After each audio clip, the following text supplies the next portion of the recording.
We will also leave some questions at the end for French questions. And then lastly, please be aware we'll be recording this for social media use. Recording in progress. All right, Jackie, you're on with Danny.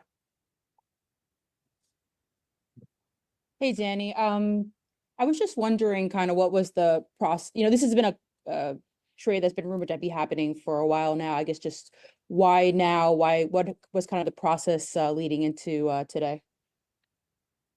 Hey, Jackie. Well, why now? I mean, there's never, you don't really decide, when a trade really happens until you both agree. There's time that we've had some discussions on Trevor in the past.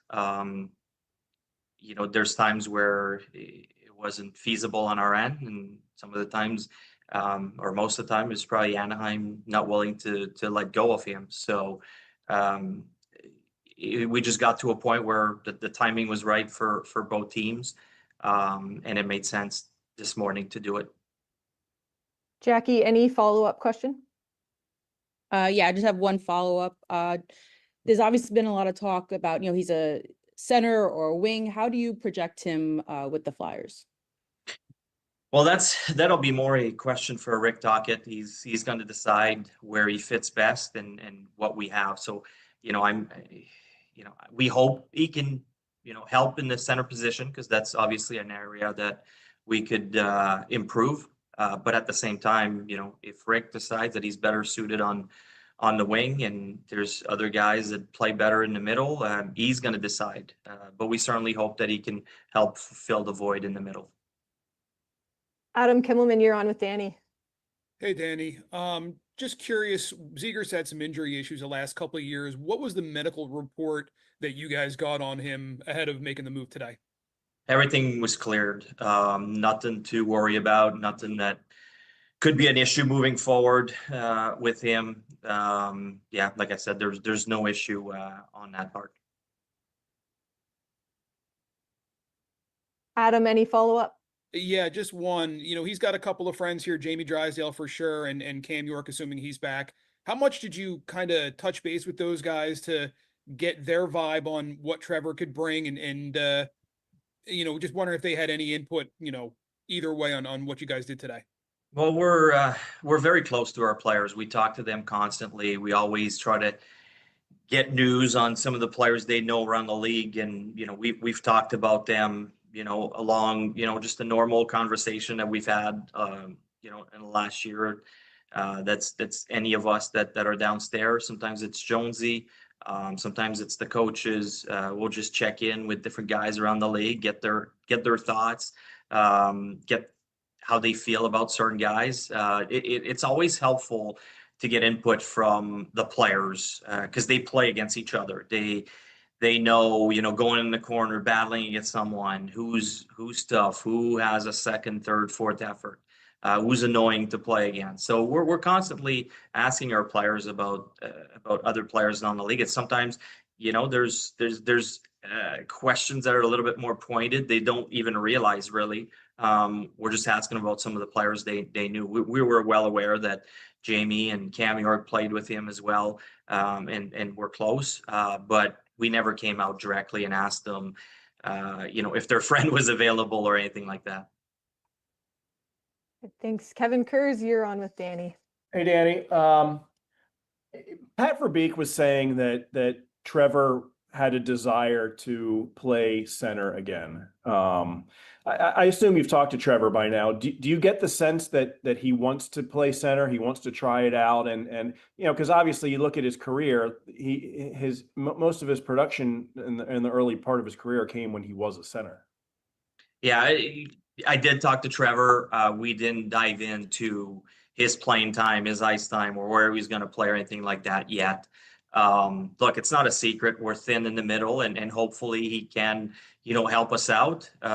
But at the end of the day, Talk is going to have a say, and he's going to be the one making that decision on Trevor and his position.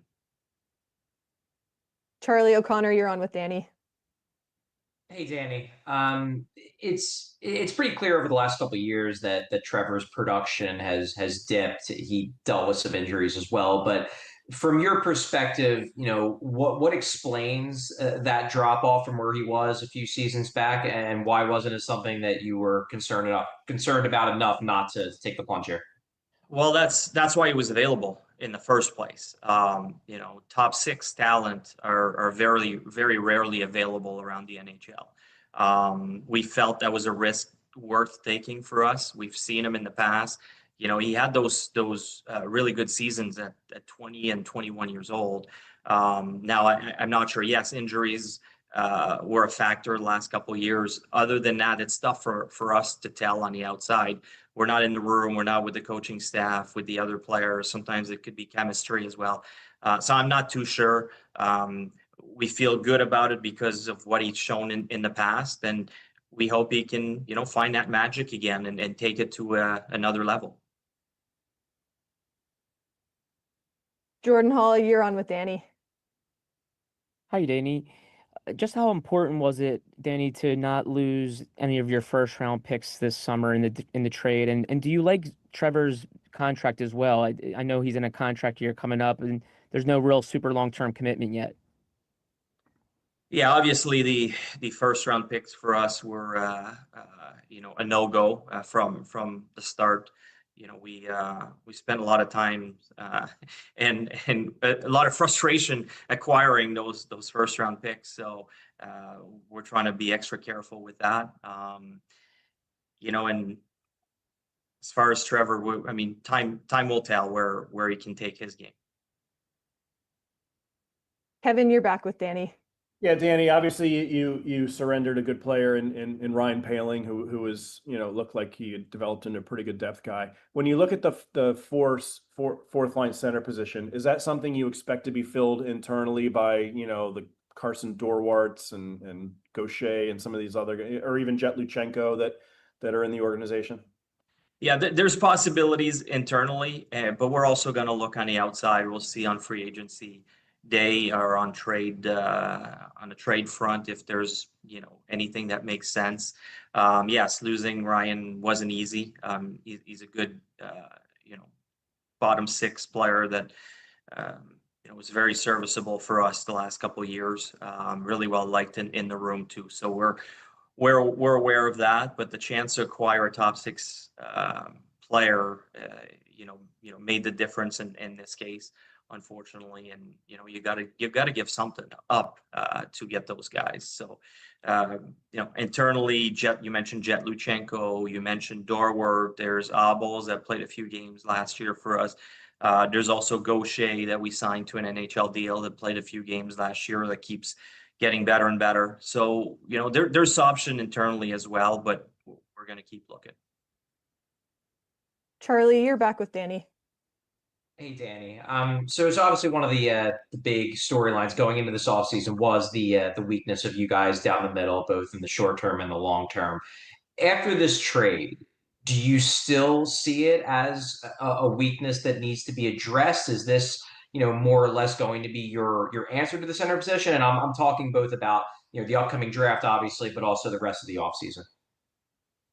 Well, what I can tell you is that we're always looking. We finished fourth worst last year in the NHL, so we constantly need to keep improving. We're still far away. This hopefully is just one piece of the puzzle. We'd like to keep getting better if there's a chance to keep improving while fitting into the plan of growing with our young guys and giving them the chance to grow together. We're going to seriously consider it. We're never stopping there if there's a chance to improve the team. All right, thank you guys. Now we're going to open it up to some French questions.